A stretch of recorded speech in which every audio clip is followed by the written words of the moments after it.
Hello student, स्वागत है आपका फिजिक्स विथ इलेक्ट्रॉनिक्स पाठशाला में। आज के इस लेक्चर में हम लोग न्यूक्लियर फिजिक्स का एक बहुत ही इम्पॉर्टेंट टॉपिक पढ़ेंगे जिसका नाम होगा लिक्विड ड्राफ्ट मॉडल। ओके, तो देखिए मैं यहाँ पे लिखा हूँ लिक्विड ड्राफ्ट मॉडल। क्लियर? ये जो टॉपिक है, ये टॉपिक जिन भी यूनिवर्सिटी में रिटन एग्जाम होने वाला है उन सभी यूनिवर्सिटी के लिए इम्पॉर्टेंट टॉपिक है। अधिकतर यह रिटन एग्जाम जब होता है तो जो लॉन्ग टाइप क्वेश्चन होता है उसमें पूछा जाता है। ठीक, तो इसे आप मोस्ट इंपॉर्टेंट लिख लीजिएगा। ओके, अब देखिए इसके ऊपर एक चीज़ और लिखे हैं, न्यूक्लियर मॉडल। ठीक, तो सबसे पहले हम लोग न्यूक्लियर मॉडल को क्या करेंगे समझेंगे और फिर उसके बाद हम लोग लिक्विड ड्राफ्ट मॉडल पे आएंगे। ओके, अब देखिए पीछे जब हम लोग पढ़े थे तो देखे थे कि जो न्यूक्लियस का साइज होता है वो क्या होता है, काफ़ी छोटा होता है। वो लगभग 10⁻⁻15 मीटर के आर्डर का होता है। ठीक, तब देखिए ये कितना छोटा साइज है। जो न्यूक्लियस का साइज है वो कुछ इस आर्डर का होता है। देखिए कितना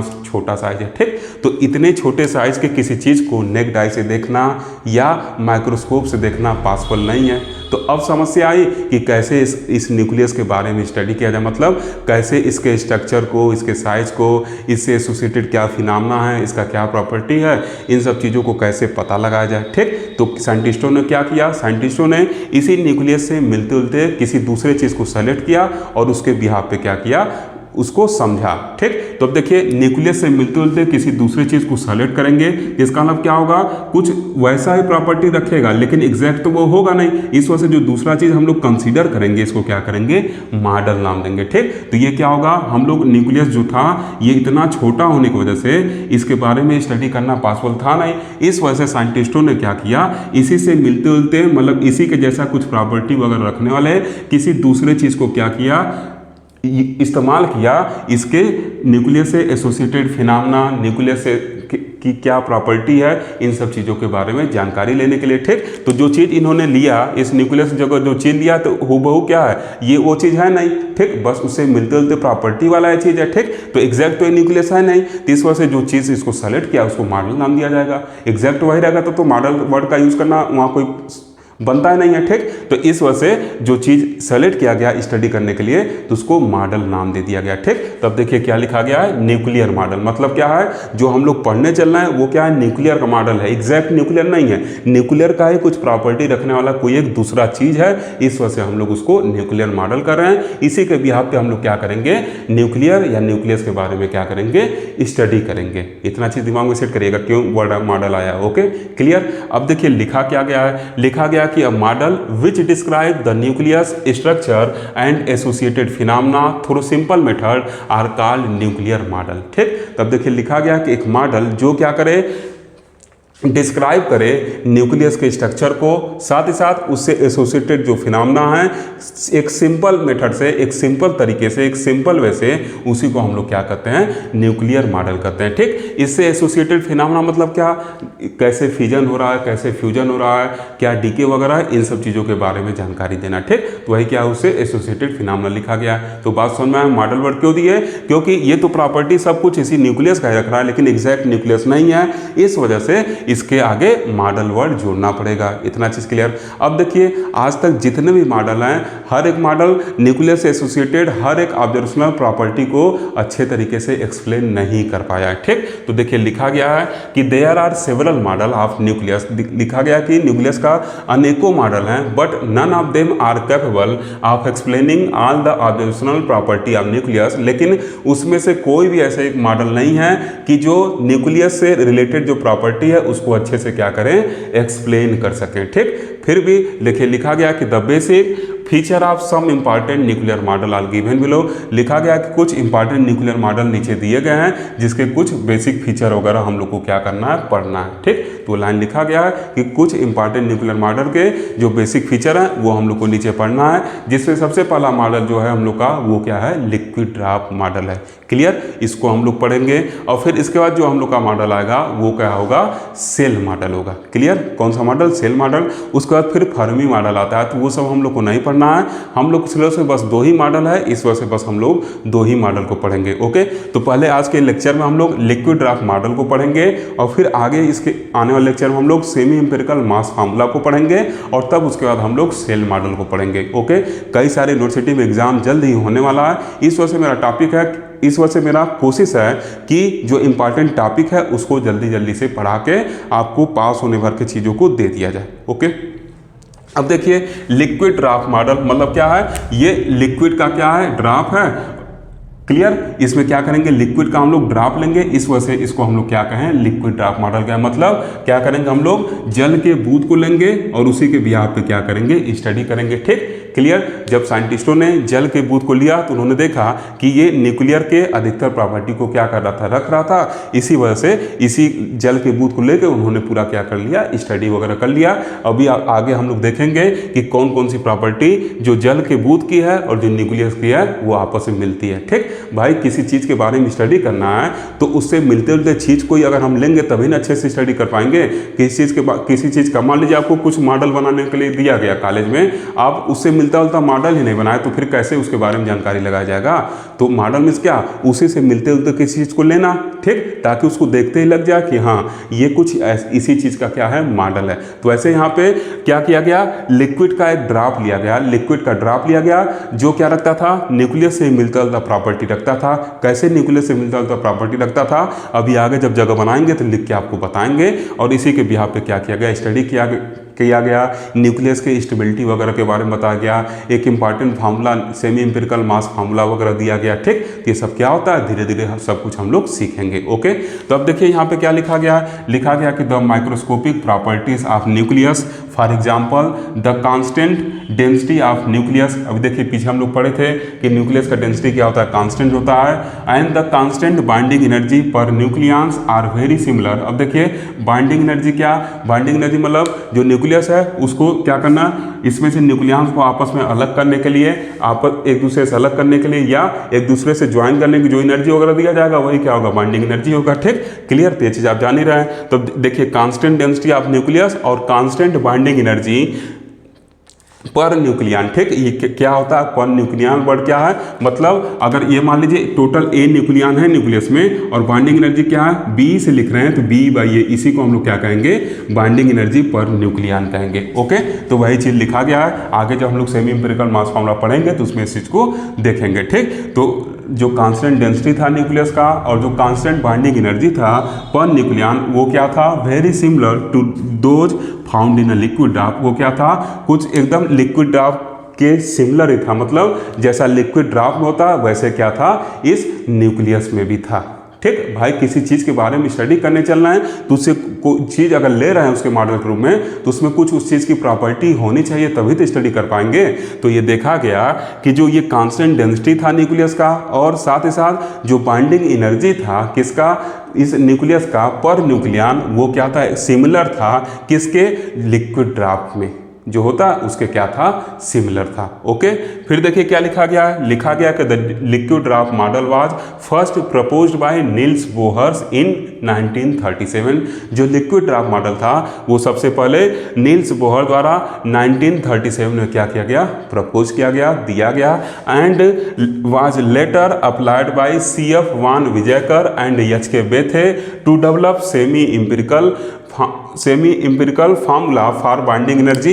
सेमी इंपिरिकल यहाँ से ऐड कर लीजिएगा, mass formula, semi empirical mass formula for binding energy of the nucleus. ठीक, उसी को क्या किया गया, आगे स्टडी करके CF वान विजयकर और HK बेथे ने क्या किया, एक semi empirical mass formula develop किया, किसके लिए, न्यूक्लियस के बाइंडिंग एनर्जी के लिए। बात समझ में आया, न्यूक्लियस के बाइंडिंग एनर्जी के लिए। ओके, अब कौन कौन सी प्रॉपर्टी मिलती है इसी को अभी आगे हम लोग देखेंगे। ठीक, देखिए न्यूक्लियस का डेंसिटी जो कांस्टेंट होता है इसको मैथमेटिकली हम लोग प्रूव किए। वैसे जो वाटर का डेंसिटी है, कितना भी अमाउंट में क्या रहे, वाटर रहे किसी एक पर्टिकुलर टेम्परेचर पर, उसका डेंसिटी क्या होगा, कांस्टेंट ही रहने वाला है।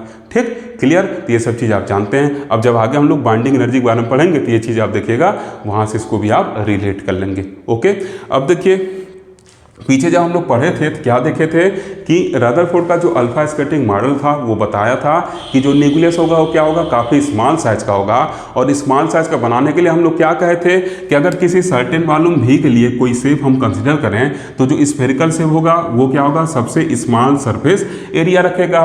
और इसके स्मॉल सरफेस एरिया होने की वजह से क्या होगा, जो इनके बीच शार्ट रेंज फोर्स है वो क्या होगा, मैक्सिमम होगा। ठीक, तो न्यूक्लियस को हम लोग स्फेरिकल माने थे। ऐसे ही जो वाटर ड्रॉप है आपका, जो जल का बूंद होता है वो भी क्या होता है, स्फेरिकल शेप का होता है। ठीक, क्लियर। अगर आप स्पेस वगैरह में बात करें जल की बूंद का, तो वहाँ ग्रेविटी वगैरह ना होने की वजह से वो क्या होता है, एकदम स्फेरिकल शेप का होता है। क्लियर। यहाँ पे धरती पे भी थोड़ा बहुत ग्रेविटी वगैरह हो के वजह से क्या होता है, जो बूंद है एकदम स्फेरिकल नहीं हो पाता, फिर भी आप देखिएगा स्फेरिकल दिखता है। ठीक, क्लियर। अगर स्पेस में लेके चल रहे जहाँ ग्रेविटी वगैरह नहीं है तो वहाँ एकदम एग्जैक्ट आपको क्या दिखेगा, स्फेरिकल दिखेगा। ओके, तो पहला देखिए यही दिख रहा है कि जो जल का बूंद है वो क्या है, स्फेरिकल है, और जो न्यूक्लियस है वो भी क्या है, स्फेरिकल है। तो पहला तो यही इसमें दिख रहा है समानता। ओके, आगे और कौन कौन से समानता है उनको हम लोग देखेंगे। ठीक, और ये देखिए जो सेमी इंपिरिकल मास फार्मूला, इसको हम लोग नेक्स्ट लेक्चर में पढ़ने वाले हैं। ठीक, देखिए स्टूडेंट, अब हम लोग देखेंगे कि जो जल का बूंद है और जो न्यूक्लियस है एटम का, उसमें क्या क्या समानताएं होती हैं। अगर समानताएं होंगी तभी तो हम लोग लिक्विड ड्रॉप मॉडल को स्टडी कर पाएंगे। अगर समानता नहीं रहेगा तो फिर कहाँ हम लोग स्टडी कर पाएंगे। ठीक, तो चलिए उन्हीं चीज़ को चल रहे हैं देखने। अब देखिए क्या लिखा गया कि there are certain point of resemblance between the nucleus of an atom and the liquid drop. ठीक, लिखा गया है कि जो लिक्विड ड्रॉप है और जो न्यूक्लियस एटम का, उसमें क्या है, कुछ समानताएं हैं। सर्टेन पॉइंट ऑफ रिसेम्बलेंस मतलब कुछ क्या है, उसमें समानताएं हैं जो नीचे क्या किया गया, दिया गया। ठीक, रिसेम्बलेंस क्या, समानताएं। पॉइंट ऑफ रिसेम्बलेंस क्या, किस किस पॉइंट पे समानताएं जो हैं वो क्या है, नीचे यहाँ पे दिया गया है। ओके, तो सबसे पहले देखिए क्या लिखा गया, पहला पॉइंट इसमें लिखा गया है कि both the drop of liquid and nucleus of an atom are homogeneous and incompressible. ठीक, तो पहला समानता जो लिखा गया है वो लिखा गया है कि जो लिक्विड का ड्रॉप है और जो न्यूक्लियस होता है एटम का, वो क्या होता है, होमोजीनियस होता है। ठीक, इस चीज़ को समझिए। अब देखिए अगर हम एक जल का बूंद ले लें तो इस बूंद के अंदर क्या रहेंगे, H2O मॉलिक्यूल ही रहेंगे। ठीक, जिसको हम लोग क्या कहेंगे, होमोजीनियस ही तो कहेंगे। अरे भाई, अगर मान लीजिए कोई एक कंटेनर है, इसमें बस हम O2 गैस फिल कर दें तो इस पूरे कंटेनर में क्या है, O2 गैस ही है। इसका मतलब क्या है, अपने ये जो है होमोजीनियस मीडियम है, इसके अंदर एक ही तरीके के गैस फिल किए गए हैं। ठीक, ऐसे ही अगर इस O2 में N2 मिला दें तो ये क्या हो जाएगा, हेट्रोजीनियस हो जाएगा। ये चीज़ पीछे आप पढ़े हैं, समांगी विसमांगी। ठीक, तो ये क्या है, जो वाटर मॉलिक्यूल होता है, इस जो जल का बूंद होता है उसके अंदर क्या रहते हैं, बस वाटर मॉलिक्यूल रहते हैं, तो वो क्या हो गया, होमोजीनियस हो गया। ऐसे ही जो न्यूक्लियस होता है उसके अंदर क्या रहते हैं, बस न्यूक्लियंस रहते हैं। इसका नाम न्यूक्लियस भी क्या है आपका, होमोजीनियस है। क्लियर, इतना अच्छे से क्लियर। न्यूक्लियस भी आपका क्या है, होमोजीनियस है। ठीक, अब देखिए ये क्या है, इनकम्प्रेसिबल। दोनों जो होते हैं वो क्या होते हैं, इनकम्प्रेसिबल होते हैं। कैसे इनकम्प्रेसिबल होते हैं, इसको समझा जाए। अब देखिए ये जो जल का बूंद है और जो न्यूक्लियस है, ये क्या है, अपने सबसे स्मॉल सरफेस एरिया को धारण करते हैं। ये अपने सबसे स्मॉल सरफेस एरिया को धारण करते हैं और जो क्या होता है, स्फीयर होता है। ठीक, अब क्या होता है, इसमें न्यूक्लियन जो रहते हैं वो यूनिफॉर्मली डिस्ट्रीब्यूटेड रहते हैं और इसमें क्या रहते हैं, आपके वाटर मॉलिक्यूल यूनिफॉर्मली क्या है, डिस्ट्रीब्यूटेड है। ठीक, तो इनको हम इससे ज़्यादा छोटा नहीं कर सकते क्योंकि ऑलरेडी ये क्या कर रहे हैं, सरफेस टेंशन वगैरह से, इसमें क्या है, वाटर मॉलिक्यूल जो है इसमें क्या है, सरफेस टेंशन वगैरह से ऑलरेडी आप इंटर में पढ़े हैं कि ये क्या करता है, स्फेरिकल शेप धारण कर लेता है। उससे ज़्यादा छोटा हम इसको नहीं कर सकते। वैसे इसमें भी फोर्स ऑफ एडक्शन वगैरह जो है उन सब चीज़ों की वजह से ये क्या है, अपने छोटे रूप को धारण किया गया। अब इसको आगे हम लोग इनकम्प्रेसिबल, मतलब इसको हम लोग आगे कंप्रेस नहीं कर सकते। इस वजह से क्या है, ये दोनों इनकम्प्रेसिबल हैं। क्लियर ना चिन्ह, ऑलरेडी ये क्या है, अपने इस स्मॉल शेप को धारण करके रखा है, जिसमें क्या है, ये जो न्यूक्लियंस है ये क्या है, डिस्ट्रीब्यूटेड है। इसमें क्या है, वाटर मॉलिक्यूल डिस्ट्रीब्यूटेड है। ठीक, तब इसके आगे इसको हम लोग कंप्रेस नहीं कर सकते। इसी वजह से इसको क्या लिखा गया है, इनकम्प्रेसिबल। ये दोनों होते हैं। तो पहला लाइन क्लियर। दूसरा देखिए क्या लिखा गया है, both the drop and nucleus contain large number of particles. बिल्कुल सही। देखिए इसमें क्या होगा, जो जल का बूंद होगा इसमें लार्ज नंबर ऑफ क्या होंगे, वाटर मॉलिक्यूल होंगे। वैसे जो ये न्यूक्लियस है इसमें क्या होंगे, जो न्यूक्लियंस का संख्या होगा ज़्यादा होगा। यूरेनियम वगैरह ये सब लीजिए आप, देखिए 235 वगैरह क्या है, इसी 10⁻⁻15 में क्या है, आप सोच लीजिए 235 ये यूरेनियम के लिए ए का वैल्यू होता है, मतलब इतने न्यूक्लियंस है, ठीक, तो ज़्यादा नहीं है, इस शेप में इतना ज़्यादा होना ज़्यादा नहीं है न्यूक्लियंस इसमें। वैसे जो एक जल का बूंद होता है उसमें कई सारे क्या होते हैं, वाटर मॉलिक्यूल होते हैं, ठीक। तो दो समानताएं हम लोग देख लिए। पहला क्या कि दोनों क्या होमोजीनियस हैं, और दूसरा क्या, उनको हम कंप्रेस नहीं कर सकते, दोनों क्या है, इनकम्प्रेसिबल हैं। ओके, मतलब इससे ज़्यादा छोटा हम नहीं कर सकते। अब देखिए क्या लिखा गया, दूसरा पॉइंट ये भी देख लिया आप कि वो क्या है, लार्ज नंबर ऑफ पार्टिकल को कंटेन करते हैं। तीसरा पॉइंट देखिए क्या लिखा गया, each nucleus interact with it neighbouring nucleus only same as the molecule in the liquid draft, ठीक। अब देखिए क्या होता है, जैसे मान लीजिए ये क्या आपका मान लीजिए न्यूक्लियस है, इसमें क्या है, न्यूक्लियंस ऐसे हैं, ठीक, इसमें क्या है, ऐसे न्यूक्लियंस वगैरह है। ओके, इसमें ऐसे न्यूक्लियंस वगैरह हैं, क्लियर। तो ये जो न्यूक्लियंस होगा ये क्या करेगा, अपने बस ऐसे रुकिए बनाते हैं थोड़ा, क्लियर है चीज़, ऐसे है, ठीक। अब देखिए ये जो न्यूक्लियंस होगा ये क्या करेगा, बस अपने नेबरिंग वाले से क्या करेगा, इंटरेक्ट करेगा, बस अपने नेबरिंग वाले से इंटरेक्ट करेगा, ठीक। इस जो इधर है, जो इससे दूर है, इससे क्या करेगा, इसका इंटरेक्शन नहीं होगा, क्लियर ना। तो ये क्या होता है, ऐसा इंटरेक्शन होता है, मतलब एक न्यूक्लियन क्या करता है, अपने नेबरिंग वाले से क्या करता है, इंटरेक्शन करता है। ऐसे ही क्या होता है, इस जल के बूंद के अंदर भी होता है, जो वाटर मॉलिक्यूल होते हैं ये अपने पड़ोस वाले से क्या करते हैं, इंटरेक्शन करते हैं, दूसरे से इंटरेक्शन नहीं करते। जैसे यहाँ आप देख रहे हैं, जो इसके एकदम करीब में होगा, जो इसके एकदम पड़ोस में होगा, जो एकदम इसके नेबरिंग होंगे, उन्हीं से क्या करेंगे, ये इंटरेक्शन करेंगे, इन दूर वाले से इंटरेक्शन नहीं करते हैं, ठीक, क्लियर। तो क्लियर हो गया ये लाइन ना कि each nucleon interact with its neighbouring nucleon only same as the molecules in the liquid draft. जैसे जो लिक्विड का ड्राफ्ट है, जल का बूंद है, उसके अंदर जो H2O मॉलिक्यूल हैं वो अपने बस पड़ोस वाले से क्या करते हैं, इंटरेक्शन करते हैं, मतलब उनके द्वारा क्या करते हैं, एक दूसरे, मतलब वो जो पड़ोस वाले होंगे बस एक दूसरे के ऊपर क्या करेंगे, फोर्स लगाएंगे। इंटरेक्शन मतलब क्या, बस वो एक दूसरे के ऊपर क्या करेंगे, यहाँ पे फोर्स लगाएंगे, बाकी किसी पे नहीं लगाएंगे। वैसे इसमें क्या है, न्यूक्लियंस भी हैं, वो भी क्या करते हैं, बस क्या करते हैं, अपने पड़ोस वाले पे ही फोर्स लगाते हैं, दूर वाले पर फोर्स नहीं लगाते हैं। ये लाइन क्लियर, ओके, ठीक। इसी को एज ए लिक्विड ड्राफ्ट मान के भी समझ लीजिए, और इसी को एज ए न्यूक्लियस मान के भी समझ लीजिए, ठीक। दोनों स्फेरिकल शेप का है, तो ये सब क्या है, वाटर मॉलिक्यूल है, ठीक, क्लियर। तो ये देखिए जो यहाँ पे है, ये बस नेबरिंग वाले से कर रहा है, ऐसे इसको जब न्यूक्लियस मानेंगे तो ये सब क्या है, न्यूक्लियंस है। तो देखिए बस क्या कर रहा है, अपने नेबरिंग वाले से कर रहा है। ऐसे जब ये होगा तो ये अपने नेबरिंग वाले से करेगा, क्लियर, ये अपने नेबरिंग वाले से करेगा, ठीक। तो ऐसे क्या करते हैं, एक दूसरे से फोर्स द्वारा क्या होते हैं, बंधे होते हैं, ओके, क्लियर। अब देखिए क्या लिखा गया, चौथा point, like a liquid draft the density of nucleus is independent of volume, ठीक। अभी पीछे हम लोग देखे थे कि जो डेंसिटी होता है वो क्या होता है, न्यूक्लियस का कांस्टेंट होता है, और वही देखिए वाटर का भी हम लोग पढ़े हुए हैं, ठीक, कि कितना भी आप वाटर ले लीजिए, किसी दिए गए टेम्परेचर पे क्या होगा, उसका डेंसिटी कांस्टेंट होगा। चाहे एक मग लीजिए, चाहे एक टब लीजिए, उसका डेंसिटी क्या होने वाला, किसी दिए गए टेम्परेचर पे कांस्टेंट होने वाला, वो वॉल्यूम पे डिपेंड नहीं करने वाला। वही क्या है, न्यूक्लियस के साथ भी है, ठीक। पीछे हम लोग देखे थे कि ये क्या होता है, कांस्टेंट होता है डेंसिटी न्यूक्लियस का, ओके। अब देखिए पांचवा पॉइंट क्या कर रहा है कि the attractive force near the nuclear surface is similar to the force of surface tension on the surface of liquid, ठीक। अब देखिए कह रहा है कि जो अट्रैक्टिव फोर्स होता है कहाँ पे, near the nuclear surface, nucleus के जो सरफेस पे, वो क्या होता है, सिमिलर होता है, जैसे सरफेस टेंशन लगता है लिक्विड के सरफेस पे, ठीक। तो पीछे आप पढ़े हैं इंटर में कि जो लिक्विड ये क्या है, स्फेरिकल शेप का, इसमें क्या है, सरफेस पे सरफेस टेंशन लगता है, जो क्या करता है, इसको स्फेरिकल शेप में रखे रहता है। वैसे क्या होता है, न्यूक्लियस में भी होता है, ठीक। चलिए इस चीज़ को थोड़ा सा साफ करके यहाँ समझाते हैं इस चीज़ को, चलिए, ठीक। लिक्विड वाला आप जान ही रहे हैं, इसको समझाते हैं। अब देखिए इसमें क्या होगा, ऐसे मान लीजिए आपका क्या है, न्यूक्लियस है, ठीक।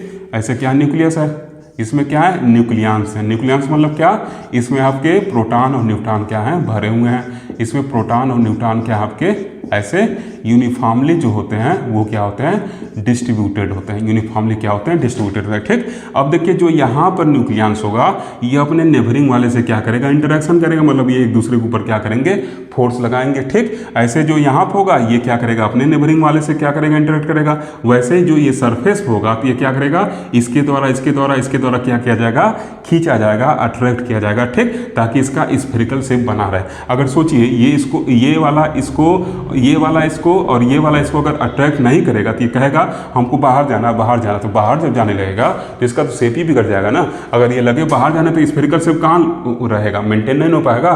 तो वही लिखा गया है कि जैसे वाटर मॉलिक्यूल में सरफेस पे क्या लगता है, सरफेस टेंशन लगता है, जो स्फेरिकल शेप को मेंटेन करके रखता है, वैसे इसमें क्या है, इसमें जो अट्रैक्टिव फोर्स है नियर द न्यूक्लियर सरफेस वो क्या करता है, इसको ऐसे स्फेरिकल से प्रोवाइड करता है। ठीक, ये क्या करेगा, जैसे मान लीजिए ये वाला जाने वाला है तो इसको ये सब क्या करेंगे, आपस में रोकेंगे। ऐसे इधर का जो होगा इस पर क्या करेगा, फोर्स लगा के बाहर ना निकलो, नहीं तो हम लोग का स्फेरिकल शेप खत्म हो जाएगा। तो वो फोर्स ऑफ अट्रैक्शन इस पर लगा के क्या करता है, स्फेरिकल शेप को बनाए रखता है। जैसे वाटर मॉलिक्यूल के अंदर क्या होता है, सरफेस टेंशन होता है। ठीक, मजा आ रहा है ना, देखिए कितना आसान है। एक बार फिर से पांचों पॉइंट रिपीट कर देते हैं। तो देखिए पहला क्या लिखा गया है कि जो आपका न्यूक्लियस होता है एटम का और जो लिक्विड ड्रॉप होते हैं दोनों क्या होते हैं, आपके होमोजीनियस होते हैं, मतलब दोनों के अंदर क्या रहते हैं, सेम चीज़ देखने को मिलेगा। इसके अंदर क्या न्यूक्लियंस, इसके अंदर क्या आपको H2O मॉलिक्यूल देखने को मिलेगा। दूसरा, ऑलरेडी ये अपने स्मॉल शेप में धारण किए रहते हैं, तो इससे ज़्यादा इनको हम छोटा नहीं कर सकते, इससे ज़्यादा इनको हम कंप्रेस नहीं कर सकते,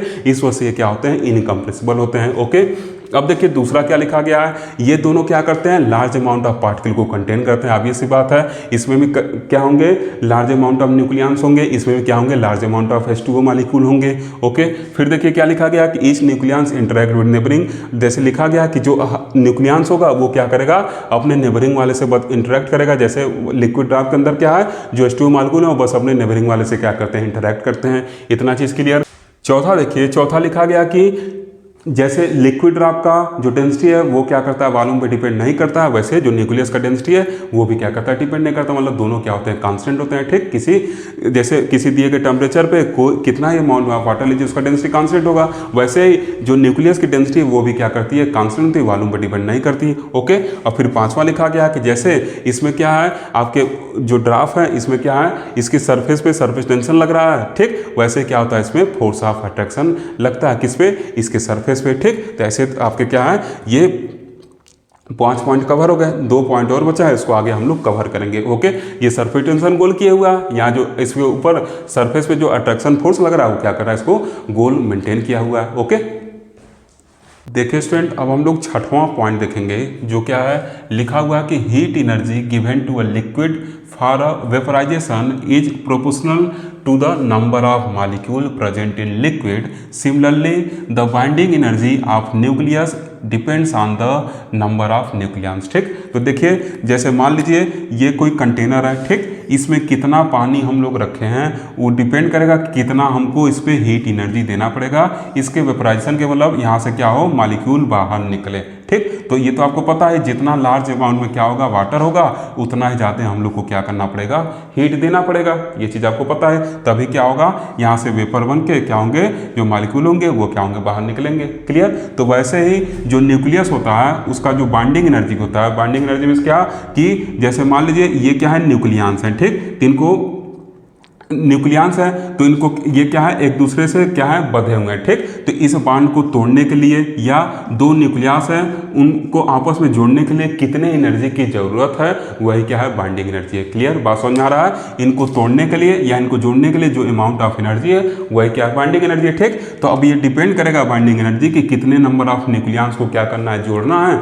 या तोड़ना है, जाहिर सी बात है। ठीक, अगर ये दो हैं इनको जोड़ना है तो क्या हो, कम एनर्जी, इससे ज़्यादा है तो और लार्ज अमाउंट में एनर्जी की क्या होगी, जरूरत पड़ेगी। बात समझ में आना ना, सिंपल वर्ड में बस बाइंडिंग एनर्जी को मतलब को बताएं यहाँ पे कि इनको जोड़ने या तोड़ने के लिए जो एनर्जी चाहिए वही क्या है, आपका बाइंडिंग एनर्जी है। ठीक, तो कितने नंबर ऑफ न्यूक्लियंस को जोड़ना है या तोड़ना है उसी पे बाइंडिंग एनर्जी डिपेंड करेगा। जैसे कितने अमाउंट में वाटर को क्या करना है, वेपराइज करना है, वही उसी के हिसाब से क्या करेंगे, हीट एनर्जी देंगे। तो वैसे ही कितने नंबर ऑफ न्यूक्लियंस को जोड़ना है तोड़ना है उसी के भी यहाँ पे क्या करेंगे, उनको बाइंडिंग एनर्जी वगैरह दिया जाएगा। ठीक, या वही क्या करेगा, बाइंडिंग एनर्जी को डिसाइड करेगा। क्लियर है चीज़। तो ये क्या है, ये छठा नंबर पॉइंट है। अब देखिए सातवां नंबर पॉइंट लिखा गया कि the fusion of small drop into larger ones. ठीक, अब देखिए अगर मान लीजिए दो ड्रॉप हैं, ठीक, ये दो लिक्विड ड्रॉप हैं, ये आपस में मिलके क्या कर रहे हैं, लार्ज ड्रॉप बनाते हैं, तो इसी को हम लोग क्या कहते हैं, फ्यूजन कहते हैं। ठीक, एंड द ब्रेकिंग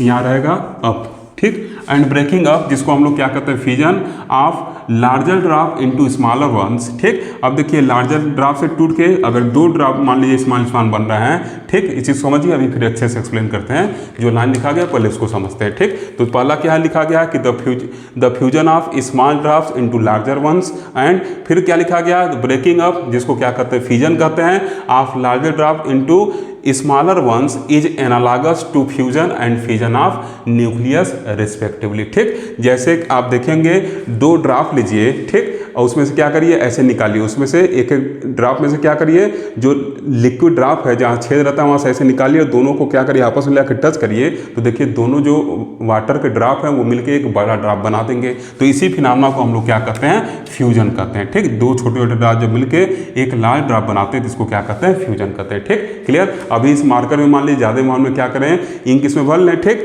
और दूसरा वाले में भर लें, दोनों में से क्या करेगा, इसमें से बाहर ड्राफ्ट के फॉर्म में निकलने लगेगा। ठीक, तो इसको आपस में अगर ऐसे ले जाएं एक दूसरे के पास, तो दोनों में से जब एक एक ड्राफ्ट निकलेगा तो मिलके क्या करेंगे, एक बड़ा ड्राफ्ट बना लेंगे, तो वही क्या कहलाता है, फ्यूजन कहलाता है। ठीक, और वैसे ही देखिए फिजन क्या है, ठीक, अगर एक क्या है बड़ा सा ये आपका क्या है ड्राफ्ट है, तो इससे दो छोटे छोटे ड्राफ्ट क्या कहते हैं, बनाए जा सकते हैं। अब देखिए इस फिजन को एक एग्जांपल से आप समझ सकते हैं। होली के टाइम आप वाटर बैलून वगैरह यूज करते हैं, ठीक, तो उसमें क्या करते हैं, वाटर को फिल करेंगे, ऐसे चला के मारेंगे, क्या करेंगे, तुरंत क्या होगा, बैलून फटेगा, और जो ड्राफ्ट है वो मतलब जो वाटर है वो क्या करेगा, अलग अलग ड्राफ्ट में क्या होगा, बढ़ जाएगा। जो अंदर क्या लार्ज अमाउंट में था वो छोटे छोटे अमाउंट में क्या होगा, बढ़ जाएगा। तो ऐसे क्या है, एक ये बड़ा सा ड्राफ्ट है, ये दो छोटे छोटे ड्राफ्ट में क्या होगा, बढ़ जाएगा। क्लियर, इसको प्रैक्टिकली आप किए भी होंगे बचपन में। ठीक, इतना चीज क्लियर। तो अब देखिए ये क्या हो गया, फ्यूजन, ये क्या हो गया, फिजन। ठीक, तो ऐसे ही क्या होता है, न्यूक्लियस में भी होता है। न्यूक्लियस में भी क्या होता है, इसमें जो बड़ा आपका क्या है न्यूक्लियस है, ये छोटे छोटे न्यूक्लियस में क्या होता है, टूटता है। ठीक, रेडियो एक्टिव डीके वगैरह होता है, ये चीज़ इंटर में आप पढ़े हैं। ठीक, क्लियर। तो ये छोटे छोटे क्या करता है, न्यूक्लियस टूटता है, मतलब इसमें भी क्या होता है, फ्यूजन होता है। ऐसे क्या होता है, फ्यूजन भी होता है, दो छोटे छोटे न्यूक्लियस मिलके क्या होते हैं, एक बड़ा न्यूक्लियस भी बनाते हैं। तो ऐसे क्या हो गया, ये फ्यूजन भी होता है और उसमें क्या होता है, फ्यूजन भी होता है। ये चीज़ आप इंटर में पढ़े हैं इस साल, मतलब इस सेमेस्टर में भी आपको ये आगे डिटेल में पढ़ना है, न्यूक्लियर फ्यूजन और न्यूक्लियर फ्यूजन। ठीक, तो ये सब देखिए हम लोग समानताएं देखें। अब इन्हीं समानताओं के बिहाव पर हम लोग क्या करेंगे, जो अगला टॉपिक होगा अगले वीडियो में जो आएगा, सेमी इंपिरिकल मास फॉर्मूला, उसको हम लोग क्या करेंगे, पढ़ेंगे। ठीक, कि टोटल 7 क्या है, पॉइंट ऑफ रिसेम्बलेंस है between atom of nucleus and liquid draft. Okay, clear. तो दोनों क्लियर है ना। जितना लार्ज अमाउंट में क्या होगा, पानी लेंगे, उतना ज़्यादा हीट देना पड़ेगा वेपोराइजेशन के लिए, और जितना ही लार्ज अमाउंट में हमको क्या करना है, न्यूक्लियंस है, उतना ही क्या होगा, उसका बाइंडिंग एनर्जी होगा। लार्ज अमाउंट जोड़ना है तो उतना ही बाइंडिंग एनर्जी देना पड़ेगा, लार्ज अमाउंट तोड़ना है तो उतना ही क्या करना पड़ेगा, बाइंडिंग एनर्जी देना पड़ेगा। ठीक, और इसके बाद सातवां क्या पढ़े कि जैसे वाटर ड्राफ्ट जो है ये दो छोटे छोटे ड्राफ्ट मिलकर एक बड़ा ड्राफ्ट बना सकते हैं, और एक बड़ा ड्राफ्ट छोटे छोटे ड्राफ्ट में टूट सकता है। वो कुछ वैसे ही है जैसे क्या है, एक बड़ा न्यूक्लियस जो है रेडियो एक्टिव डीके के दौरान क्या होता है, छोटे न्यूक्लियस में टूटता है। और ऐसे क्या है, ये जो आपका दो छोटे छोटे न्यूक्लियर क्या हैं, आपस में ये फ्यूज करके क्या करते हैं, एक बड़ा न्यूक्लियस का निर्माण करते हैं। ठीक, तो आगे ये सब चीज़ें आप पढ़ेंगे। ठीक, न्यूक्लियर रिएक्शन वगैरह होता है जिससे क्या होता है, ये सब चीज़ें होती हैं। ठीक, तो आगे अब हम लोग जब अलग से न्यूक्लियर फ्यूजन और फ्यूजन पढ़ेंगे तो इन सब चीज़ों को वहाँ डिटेल में पढ़ेंगे। ओके, तो आज के वीडियो में बस इतना ही। अगर आपको वीडियो अच्छा लगा हो तो ज़रूर लाइक करिए, साथ ही साथ अपने दोस्तों तक शेयर भी करिए। Thank you for watching.